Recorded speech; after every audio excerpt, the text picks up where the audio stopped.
Bon, bonjour à tous, merci d'être présents pour ce talk sur la GenAI. Avant de commencer, j'ai une petite question, je vois un petit peu loin. Qui était au talk ce matin sur les LLM, là, le fonctionnement des LLM? Savoir un peu. Ok, bon, bah vous allez voir, ils sont un peu complémentaires, ils en ont parlé un peu ce matin des modèles de diffusion, puis bon, là, il y a le complément un peu plus spécifique sur la partie image. Je vais me présenter rapidement. Hop là. Non, ça marche pas. Donc je m'appelle Vincent Glinski, je suis architecte logiciel plutôt sur les techno-web chez Orange Innovation, plutôt dans la branche Data IA. Je fais un peu de hacking sur des projets à côté, des side projects. Je maintiens un outil open source pour générer de la doc automatique avec des projets TypeScript, Angular, Nest, etc. Donc n'hésitez pas à aller voir. Et j'ai commencé un devlog là, il y a quelques semaines sur le développement d'un jeu multijoueur. Donc si vous êtes intéressé, n'hésitez pas à aller voir ça aussi. Avant de commencer, d'entrer un peu plus dans le sujet, je vous fais un petit disclaimer. C'est une présentation avec le point de vue plutôt d'un dev. Moi, je ne suis pas data scientist à la base. Donc, c'est ma compréhension de ce que moi j'ai essayé d'analyser, d'essayer de comprendre. Et, parce que j'étais fasciné quand on a tous commencé à voir ces modèles-là arriver, de comment ça fonctionnait, comment ils arrivaient à partir d'un texte là, à nous générer des images absolument bluffantes.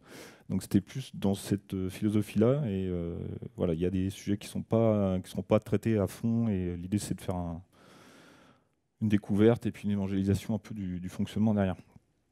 Alors, ce qu'on va essayer de voir d'abord, c'est un petit intro sur la génération d'images avec un petit historique, essayer de voir d'où on vient quand on parle de génération d'images avec l'IA.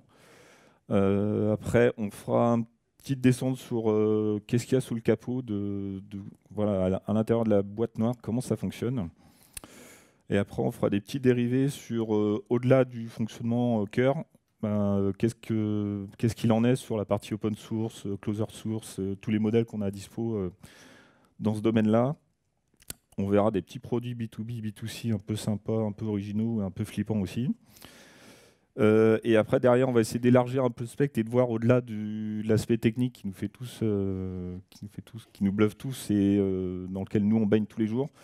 Qu'est-ce que ça a comme impact éventuellement au niveau de certains business ou même au niveau de la société et ça a déjà des impacts sur ces modèles, sur ces services, sur tout ce qu'on peut faire avec, en bien ou en mal, et puis des petites perspectives après derrière. Alors, la génération d'images avec IA.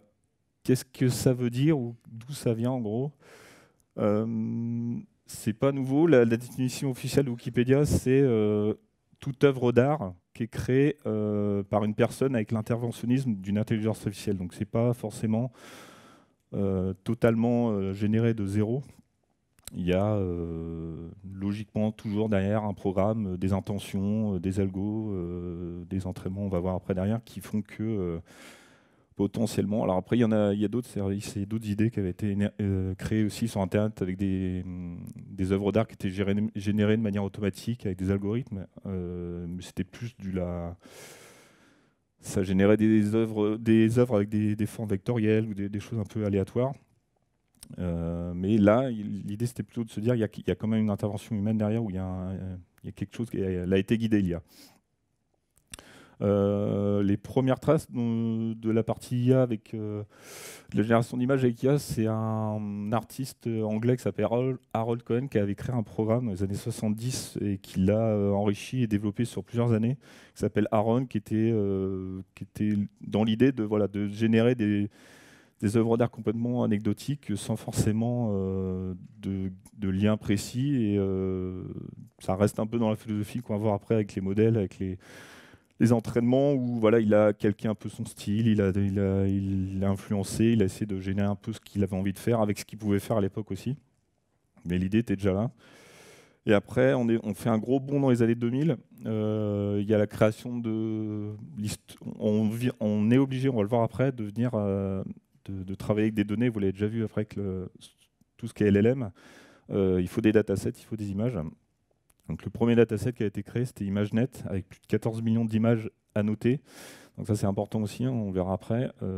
Une image, une légende, et puis ça a été logiquement annoté ou crawlé sur Internet, dans des banques d'images, dans lesquelles généralement il y a l'image et la légende après derrière, ou en bien ou en mal. On verra après aussi derrière des manques d'images un peu plus officiels qui n'ont pas accepté au départ que des modèles comme Stable Diffusion ou d'autres crawlent leurs images. Donc après, c'est des problèmes de droit, on verra plus tard. Et puis, petit à petit, après, il y a les modèles, on l'a vu un peu ce matin dans le LLM, des modèles qui ont commencé à s'améliorer pour commencer à poser les bases de toutes les briques qu'on va voir après derrière pour arriver à ce qu'on peut faire aujourd'hui. Donc là, c'est plus dans les années 2010.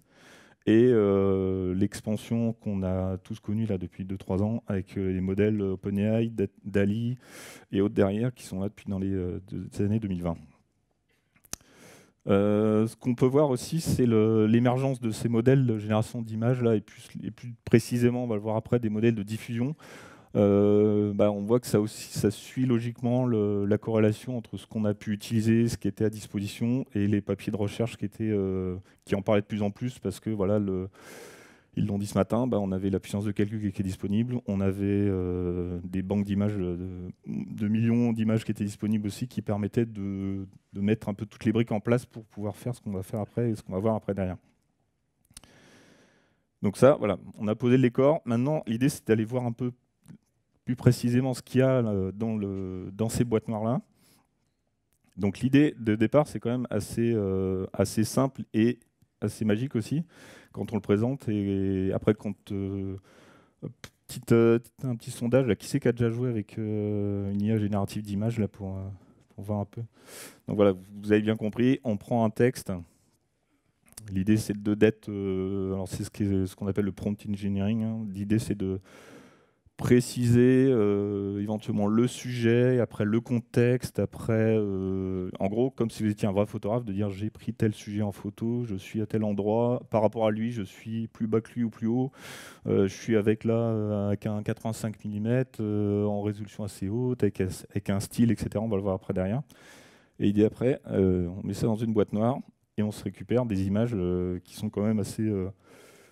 alors, ça dépend des résolutions, ça dépend des modèles, ça dépend de ce que vous allez en faire derrière. Ça dépend ce qu'il a vu aussi derrière, on le va voir après dans la phase d'entraînement.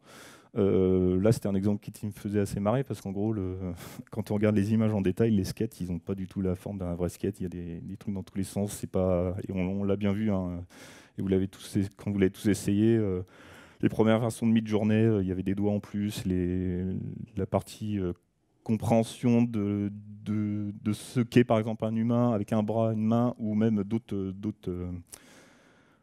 objets n'étaient pas très corrélés physiquement. Mais de loin, ça donne une image qui semblait correcte, quoi, qui semblait sympa à voir. Alors, vous l'avez vu un peu avant, on a vu, il y a une histoire de prompt pour lui dire qu'est-ce que tu as à dessiner, et après il y a la génération d'images d'après derrière. Donc on va le voir, il y a deux grosses phases. L'idée d'abord, c'est d'essayer de comprendre ce que la personne veut avoir dans son image. Donc la partie compréhension de texte, et après génération derrière. Qui sont, on va le voir, décorrélés au début, puis après reliés ensemble un peu plus fermement. Donc la partie encodage de texte, l'idée c'est de dire, on va, entre tous les mots qu'on a eu dans le prompt, on va essayer de faire des relations entre ces mots-là, et donner plus ou moins de poids, plus ou moins d'importance. Alors tous les modèles ont tous leur notion de paramètres. Après, derrière, on va pouvoir influer, pouvoir lui dire quel style, éventuellement quel ça relie souvent la manière dont a été annotée les photos d'entraînement aussi, on va le voir après derrière, qui va permettre de trouver des corrélations après avec tout ça, et de trouver une relation entre tous ces mots en disant bah oui, il veut la photo du sujet avec tel angle, avec telle position, et que ça corrèle, on va le voir après derrière, avec ce que l'image ou le générateur d'image va produire après derrière. Donc la partie encodage de texte, le choix de modèle est très important, on en connaît plein. Alors le Stable Diffusion, c'est un parmi d'autres, hein. Les autres qu'on connaît, DALL-E et puis Midjourney, ils ont chacun leur... Alors, il y en a certains qui sont closed source, donc on se devine, on ne sait pas trop ce qu'il y a dedans, mais Stable Diffusion, lui, qui est open source, il utilise OpenClip. C'est un modèle qui a été entraîné, qui est sur une base GPT, qui a été entraîné, qui est 354 millions de paramètres, sur des images annotées derrière. Et donc c'est ce que je disais un peu en intro. Le dataset contient une image et une description plus ou moins précises après derrière. Donc on va le voir, vous pouvez avoir des images avec juste le sujet, et puis c'est tout. On ne sait pas le contexte, on ne sait pas où il est, on ne sait pas quand est-ce que ça a été pris. Et il y a d'autres datasets où on peut enrichir petit à petit la légende avec un peu plus d'infos pour petit à petit commencer à guider et corréler un peu la notion de bah là oui la troisième photo c'est une photo de montagne, le premier plan est plus foncé, le deuxième plan est plus clair, etc. Derrière on peut aller précisément, et c'est toujours la force et le problème de l'entraînement de modèles, c'est que les datasets sont super importants. Et plus vous avez un dataset de qualité avec des images de qualité et éventuellement des légendes, là pour celui-là, de qualité assez poussée, et ben vous allez avoir des résultats ou en tout cas des choses qui sont un peu plus adaptées derrière. Alors sur la partie entraînement du texte, l'idée c'est que sur le dataset, il a des images et la légende associée. On va envoyer ça dans le modèle avec deux briques, là, la partie image, encodage d'image, et puis la partie encodage de texte, qui va générer des embeddings, donc des poids, on l'a vu ce matin, entre les mots, entre les relations entre les mots, etc. derrière. Et après, l'idée, c'est que sur la génération derrière pour une image donnée, on va essayer de voir si par rapport à ce qu'il prédit, la légende qu'il a générée est bonne par rapport à notre image d'entraînement. Et puis après, on va essayer petit à petit de le réentraîner et de faire des boucles de renforcement et d'amélioration pour que petit à petit, on lui donne une photo de chat, la légende qui nous génère derrière contienne une explication sur la partie éventuellement chat derrière. Et qu'on renforce ce modèle en faisant plusieurs passes petit à petit pour que les embeddings matchent derrière, entre la légende et la photo. Donc là, on a la première brique, compréhension de texte, et puis génération et encodage derrière. Sur la partie génération d'images, il y a plusieurs approches, plusieurs modèles qui existent. On va en voir le dernier après derrière. C'est suivant les couches qu'ils ont derrière, les approches et la manière de générer tout ça derrière. On va prendre l'exemple, on va voir un peu plus précisément toute la partie diffusion de modèles qui est un peu plus évidente, ou un peu plus dans l'approche qui est un peu plus compréhensible.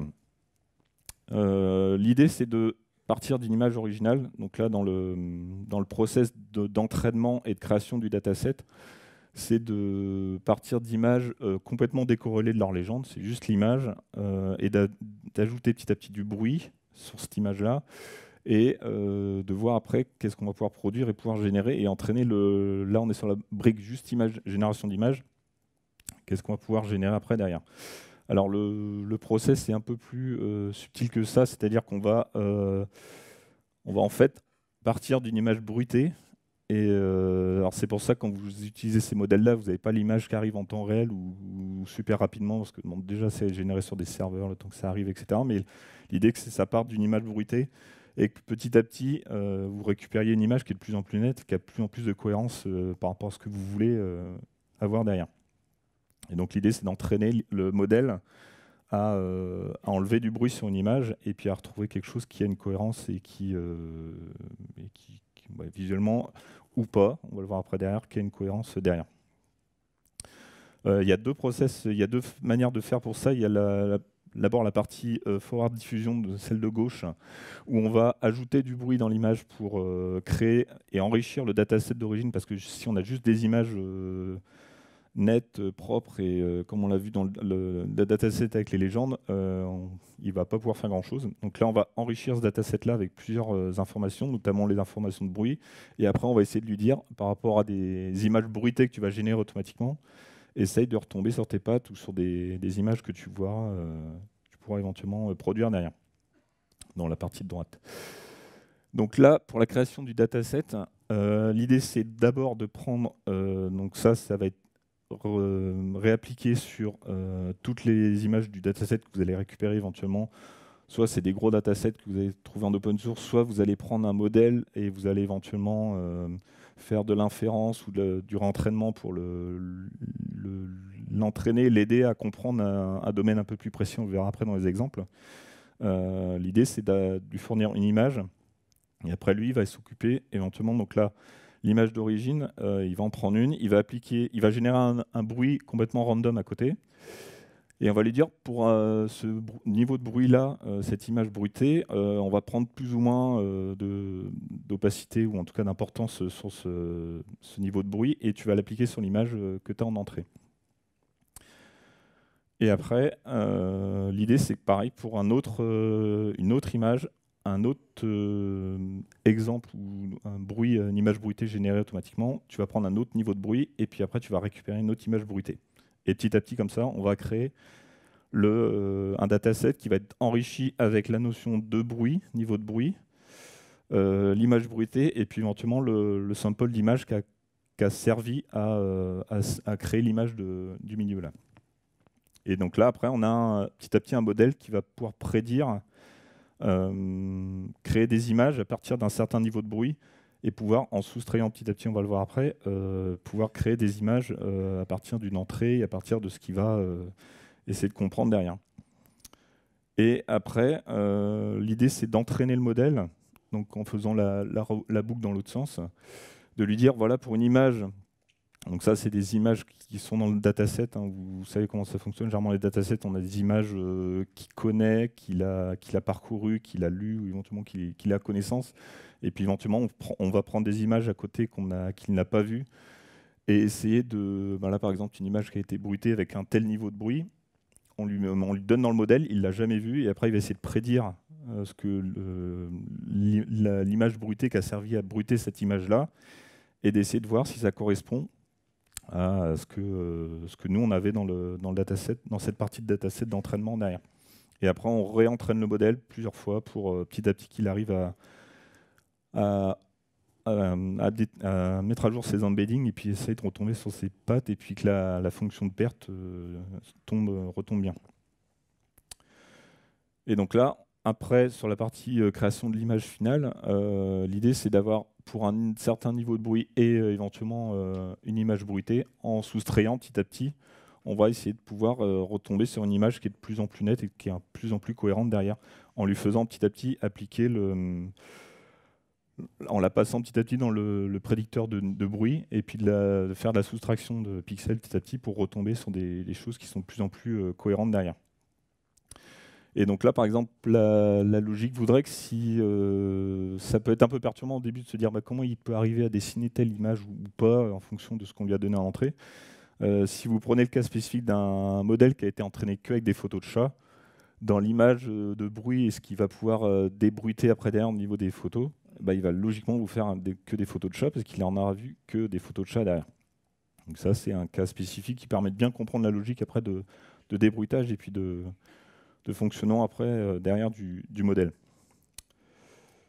Donc là, on l'a vu. On a potentiellement, là je vais donner l'exemple, il a vu que des photos de chat, il va vous générer une photo de chat. Mais il n'y a pas de contrôle sur l'image qui est produite derrière, à part si vous avez restreint le dataset en disant tu connais que des photos de chat. Après, si logiquement on l'entraîne sur tout un tas d'images qu'il a trouvées sur le web, etc., on n'a qu'un contrôle. Et l'idée après, c'est en ajoutant ce qu'on a vu auparavant, la notion de texte, là, la notion de prompt et toutes les informations et tous les embeddings qu'on a eu là-dessus, on va logiquement pouvoir commencer à corréler un peu les deux briques et pouvoir avoir quelque chose qui est un peu plus cohérent, et donc un débruiteur avec conditionnement de texte qui va permettre petit à petit de lui dire, en fonction de ce que je t'ai donné en entrée, tu vas avoir le niveau de bruit, la force ou le niveau de bruit, l'image éventuellement qu'on t'a donné en entrée, les embeddings de l'image, le texte, et puis à toi de générer le niveau de bruit et d'essayer de voir après si tu retombes sur tes pattes par rapport à ce qu'on a petit à petit, essayer de corréler derrière dans les deux sens. Et donc après, en réappliquant tout ça petit à petit à plusieurs niveaux, donc c'est à plusieurs étapes, hein, c'est pas one shot, on arrive sur l'image finale, on va petit à petit, en fonction de ce qui va générer les images bruitées et le décalcage, on va rajouter la notion d'attention dont il parlait ce matin aussi dans les LLM pour pouvoir un peu le contraindre, lui dire attention, voilà, par rapport aux embeddings et par rapport donc là derrière il y a tout un tas de formules mathématiques qui vont essayer de corréler un peu tout ça, essayer petit à petit de le contraindre et qu'il arrive à générer quelque chose qui a une cohérence par rapport aux embeddings, notamment du texte qu'on a mis en entrée derrière. Et après, vous pouvez vous tomber sur des images comme ça où le bruit est très fort au départ, et puis après, petit à petit, en fonction d'une image de plage, voilà, il arrive à vous générer petit à petit, en partant d'une image complètement bruitée, quelque chose qui semble cohérent et qui est visuellement intéressant.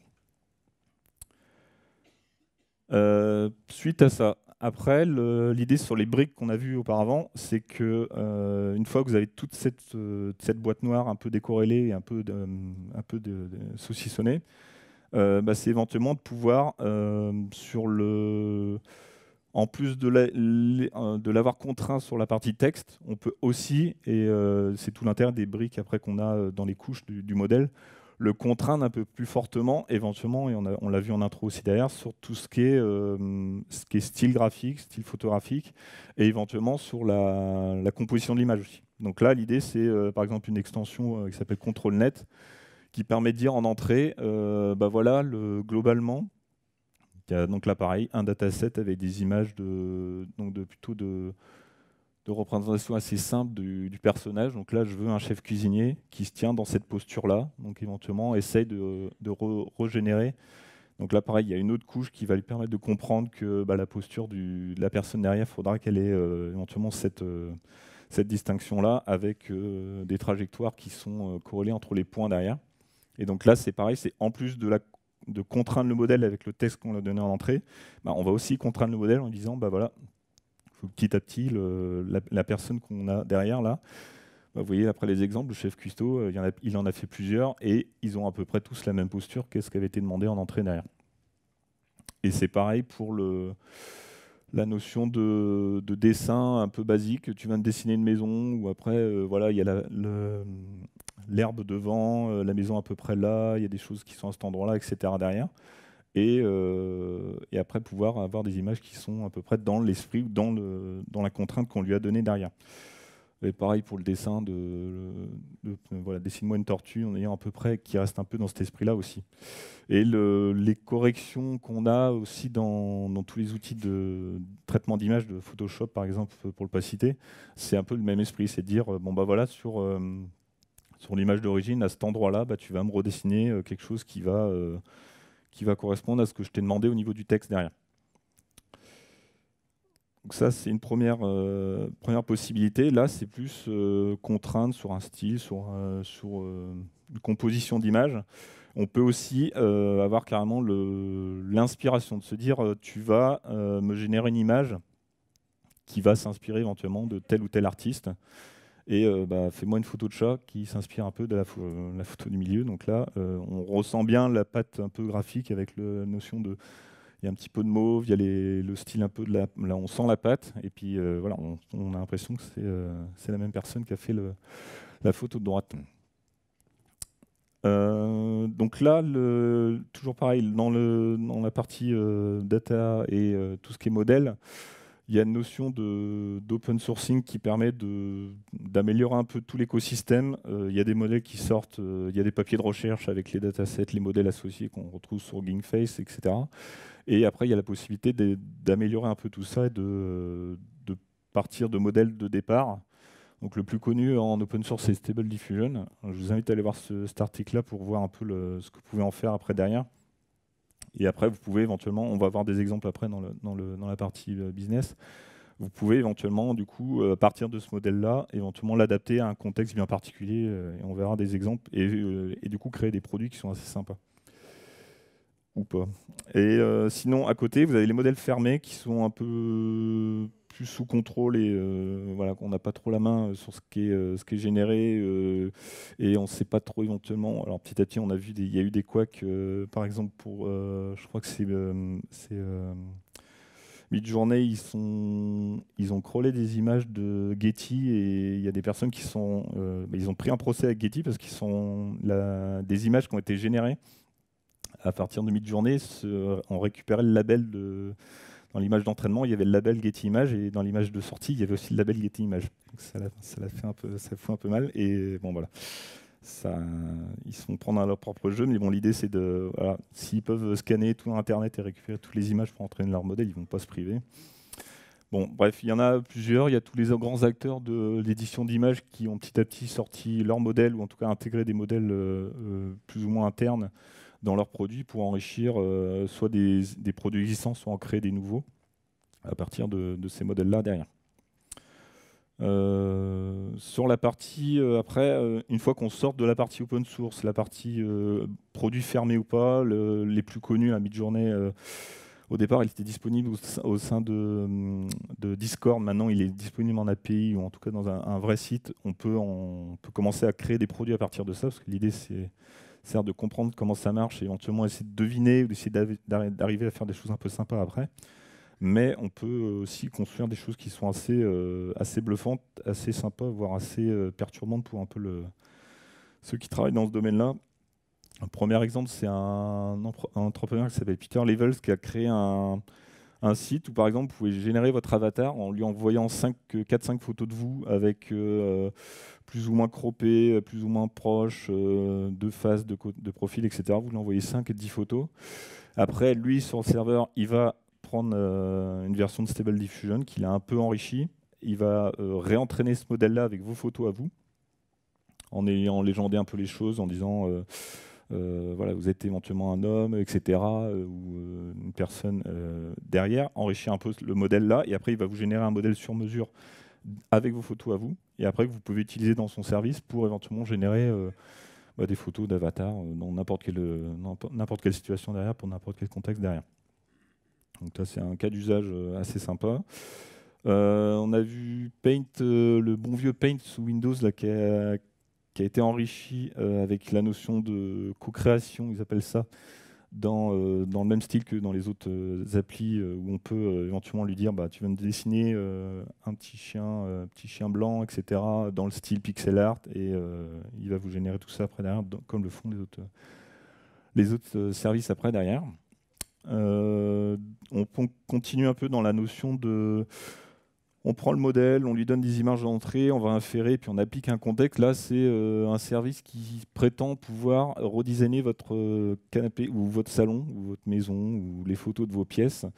Vous lui envoyez une photo de votre salon. Il va essayer d'aller détecter éventuellement dans l'image, ou vous pouvez le guider un peu, de détecter ce qu'il y a actuellement dans la pièce.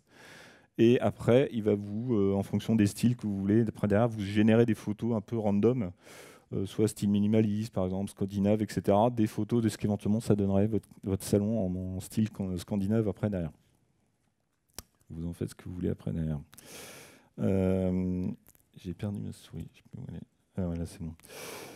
Encore un autre cas d'usage un peu... Alors, ça dépend où on se place. Si on est photographe, ça fait peur. Et si on est chef d'entreprise, c'est super pratique. Là, c'est un service où vous envoyez, pour tous vos salariés, vous envoyez c'est un peu le même dérivé que l'autre qu'on a vu avant. Vous envoyez 5-6 photos de chaque salarié dans plusieurs postures un peu différentes après derrière. Et après, vous pouvez générer le trombinoscope de votre entreprise avec tout le monde, avec la cravate bleue, le costume, etc. derrière. Voilà. C'est un peu flippant, mais bon, au moins, on gagne du temps. Bref, on homogénise un peu les choses, on diversité, tout le truc, c'est... Bref, et ça reste des photos qui correspondent à la personne et aux salariés qui avaient été enrichis derrière. Alors là, on est passé sur des modèles qui génèrent des photos d'humains qui sont connus, que vous avez envoyées aux photos à vous. Il y a logiquement, ils en ont parlé un peu ce matin aussi derrière, vous avez des sites un peu chelous, comme ce site-là par exemple, qui génère des photos random de personnes qui n'existent pas, a priori. Donc si vous avez besoin d'un avatar ou quelqu'un pour illustrer un truc, vous avez la dispo. Et après, on peut aller sur logiquement, quand on va commencer à toucher à l'image, toucher à des choses qui sont un peu plus de l'ordre du ressenti, physique ou pas, ou en tout cas de ce que ça peut produire derrière. On a toujours des personnes qui ont des super idées au niveau création. Par exemple, cette personne-là, Bjorn Karman, qui a eu l'idée de se dire, tiens, comme ces services-là, ces modèles-là, ils sont capables de tout générer, si on remplaçait les appareils photo qu'on a tous les jours, et c'est le dérivé est assez marrant, de se dire, je vais construire un appareil photo. Donc là, c'est un gros Raspberry qui est à l'intérieur de la boîte, etc., qui est couplé à GPS et puis pas mal d'informations. Ouais, GPS, puis il y a peut-être d'autres services qui récupèrent un peu le contexte. Et après, quand il appuie sur le bouton, Il lui dit, bah, tu es à tel endroit, à telle heure, éventuellement il récupère des infos météo, éventuellement l'orientation de la caméra aussi derrière, après derrière. Et après, il va entraîner ou inférer un gros modèle de génération d'images pour lui dire, bah, génère-moi une photo de là où je suis censé être, parce que bah, voilà, je suis dans telle rue ou tel endroit, tu as la position géographique, donc tu es censé éventuellement connaître un peu. Donc là, il a enrichi un peu avec d'autres services après derrière, et il génère des images qui sont à peu près dans le même esprit que ce qu'on voit, mais qui n'est pas la réalité, donc qui est une photo un peu générée derrière. Donc ça, c'est artistiquement assez sympa, ça reste bon enfant, on va dire, c'est un peu marrant. Il y a des trucs un peu plus flippants comme ça, par exemple. Donc c'est un service pour vous faire prendre conscience aux gens que, bah, on va le voir après dans le chapitre d'après, ça peut avoir des gros impacts, où on peut faire des dégâts assez forts si on s'en sert mal, ou si ça part dans des mauvaises mains. Voilà, après, l'idée, c'est d'envoyer une photo d'une personne habillée, et à partir des générations d'images, Stable Diffusion ou autre, derrière, soi-disant dénuder la personne. Voilà. Je vous laisse juger de la pertinence du service, mais bon, c'est un projet artistique. Hein. L'idée, c'est d'éduquer un peu les gens sur les impacts que ça peut avoir derrière. Au niveau business et sociétal après derrière, au-delà de la magie de ces services-là, on voit bien que du coup, on est dans une époque où tout va vite, et on a des générations d'images, de vidéos, de sons, etc., qui sont de plus en plus fortes et instantanées. Il y a des impacts forts qui commencent à arriver, notamment d'abord dans l'industrie de l'information, avec la création de fake news. Et des photos, par exemple, vous l'avez tous vu passer, celle-là, la photo du pape François avec la doudoune. Si c'est pas contextualisé, si c'est pas expliqué clairement, si ça part trop vite, ou si c'est utilisé à mauvais escient. Là, heureusement, par exemple, sur Twitter, qu'on a la notion de notes ajoutées par les utilisateurs, qui permet de comprendre que maintenant, en fait, ça, c'est une image qui a été générée par une IA, et c'est pas la réalité derrière. Mais ça peut du coup commencer à poser des problèmes sur les fake news, sur la partie photo d'illustration, que ce soit pour les journaux ou après derrière, et puis commencer à, ou pas, créer des problèmes sur quelle confiance on va avoir à l'image qu'on va pouvoir voir dans X ou Y média, parce que maintenant on peut générer tout n'importe quoi qui n'est pas forcément réel et pas forcément logique aussi derrière.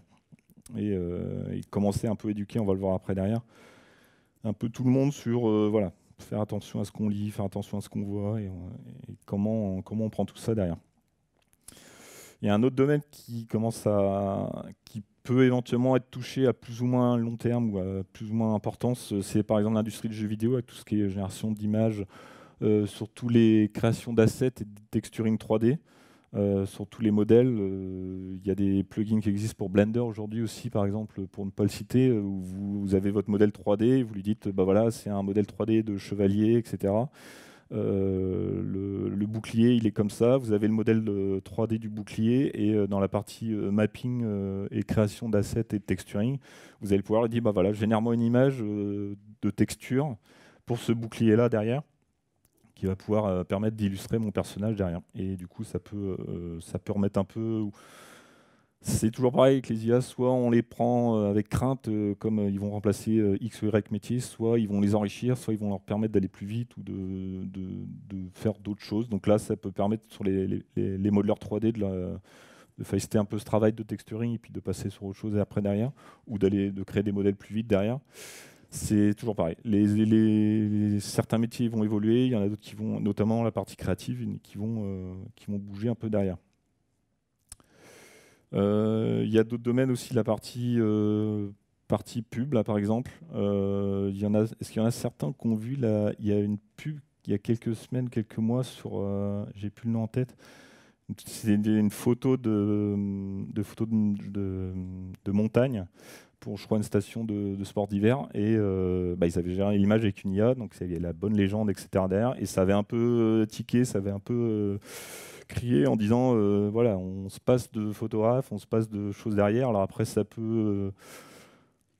on peut entendre les deux discours, la personne, le photographe qui pourrait dire bah, on aurait pu le faire, c'était pas compliqué, la partie publicitaire, ou même le client qui va dire ouais, mais moi je voulais une image spectaculaire en haut de la montagne avec les personnes, les bras enlevés, machin, s'ils sont en haut de l'Himalaya, il faut qu'ils y aillent, il faut que tu sois avec ton drone derrière. Bon, bref, logistiquement, c'est compliqué pour une seule photo, pour une pub, alors que là, on a utilisé une IA et c'était généré direct. Donc voilà, il y a des problèmes de confiance dans l'industrie aussi qui peuvent être amenés à faire que bah voilà, il y a certains annonceurs qui disent aux agences de pub, bah, on ne veut pas d'images générées avec de l'IA dans vos propositions derrière, ou pas, mais voilà, ça peut arriver à tout niveau. Et le domaine le plus important, on s'en doute bien, c'est tout ce qui est réseaux sociaux, communication. On peut aller créer des choses super, super flippantes et il y a déjà le cas, je vais voir la vidéo d'après, sur des deepfakes, soit juste sur de l'image, soit on l'a déjà vu, il y a déjà eu des exemples de deepfake vidéo et après, vu qu'avec tous les modèles de génération d'IA, là, on peut générer du texte comme on veut, de la vidéo, du son, de l'image, ça n'a pas loupé, il y a des deepfakes vidéo qui arrivent de plus en plus de personnes qui pour ne pas le citer, des grands youtubeurs ou d'autres derrière, ou des personnes du domaine public dont on utilise l'image pour aller recréer des pubs derrière pour vendre des X ou Y produits sans forcément leur demander leur autorisation parce que on a pu prendre un modèle open source, récupérer toutes les vidéos de X ou Y personnes, récupérer toutes les images, toutes les frames de toutes les vidéos, réentraîner le modèle en disant bah voilà, tu vas me générer la vidéo pour ne pas le nommer Squeezie en France ou d'autres derrière, et puis après, avec de la vidéo, génération de vidéo, plus du son, bah, tu vas lui faire dire ce que j'ai envie de dire pour vendre mon produit derrière. Donc voilà, il y a des problèmes actuels qui dérivés de la partie réseaux sociaux qui vont être amplifiés par cette notion de deepfake et de pouvoir générer de manière assez négative des choses derrière. Je vous invite à aller voir, si vous avez le temps, une vidéo d'un youtubeur français là, qui s'appelle Defend Intelligence sur justement tout ce qui est les nouvelles arnaques dédiées à dérivé des deepfakes, c'est assez bien fait et ça éveille pas mal. Je vais finir sur tout ce qui est perspective un peu sur le domaine. Qu'est-ce qu'on peut en tirer de tout ce qu'on a vu là?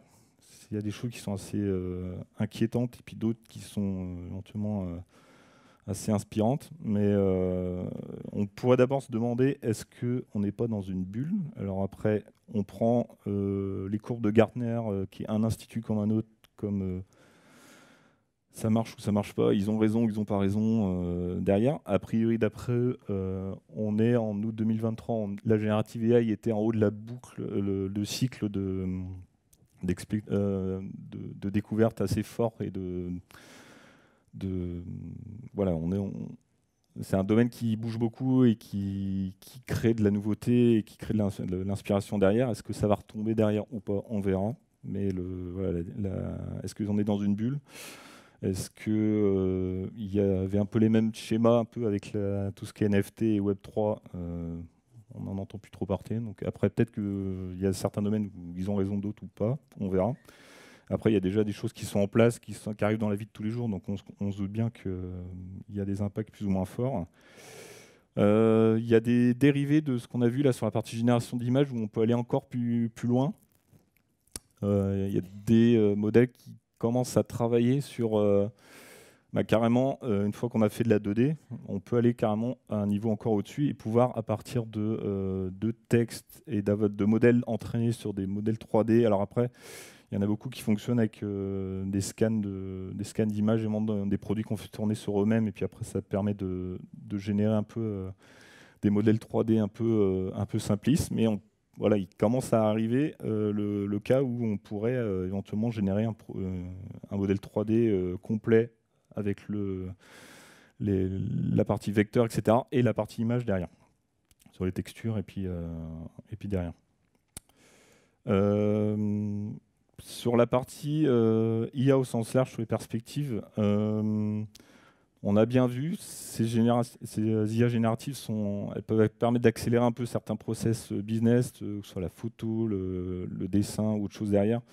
Et on est arrivé à des niveaux où là, on a à dispo des puissances de calcul assez impressionnantes et on peut faire tout. Éventuellement, si on est un peu motivé, si on cherche un peu, on a moyen de faire des choses assez sympas. Soit vous, en tant que développeur, de créer un nouveau produit, soit en tant que consommateur, d'utiliser tel ou tel service pour, par exemple, redesigner votre salon. On se doute bien que ça bouscule pas mal l'industrie, comme on l'a éventuellement nous dans notre domaine sur la partie dev ou sur la partie photo, on l'a vu, sur la partie autre chose, industrie graphique après derrière. Après c'est toujours pareil, soit on fait rien et puis c'est l'extérieur qui bouge et puis on peut éventuellement tomber dans les mauvais travers, ou alors essayer de s'adapter, de le prendre comme un outil qui va nous aider à aller plus vite au quotidien, ou nous améliorer, ou nous aider, et nous enrichir un peu sur ce qu'on a manière de faire. Il y a logiquement, on l'a vu déjà sur plein de révolutions, ça pourrait être en une comme l'autre, il y a des métiers qui vont disparaître, il y en a d'autres qui vont apparaître. Alors, depuis 1 an ou 2, il y a des fiches de poste pour du prompt engineering, donc tu peux être prompt engineering et générer des images toute la journée après derrière. Donc, voilà. Et on pourrait dire bah, les IA ou tout ce qui est processus créatif, bah, ils vont disparaître maintenant, quand on n'arrête pas de nous dire que les IA vont remplacer les devs aussi. Ben, est-ce que il y a quand même la corrélation, le fonctionnement de base de toutes ces IA-là, c'est qu'il faut qu'elles soient entraînées, il faut qu'elles aient des datasets, il faut qu'elles aient des données en entrée, et elles ne pourront pas éventuellement générer X ou Y nouveaux produits ou générer une image si elles ne l'ont pas vu éventuellement avant derrière. Si vous lui demandez de générer des choses sur lesquelles elle n'a pas été entraînée, elle ne pourra pas vous le dessiner après derrière.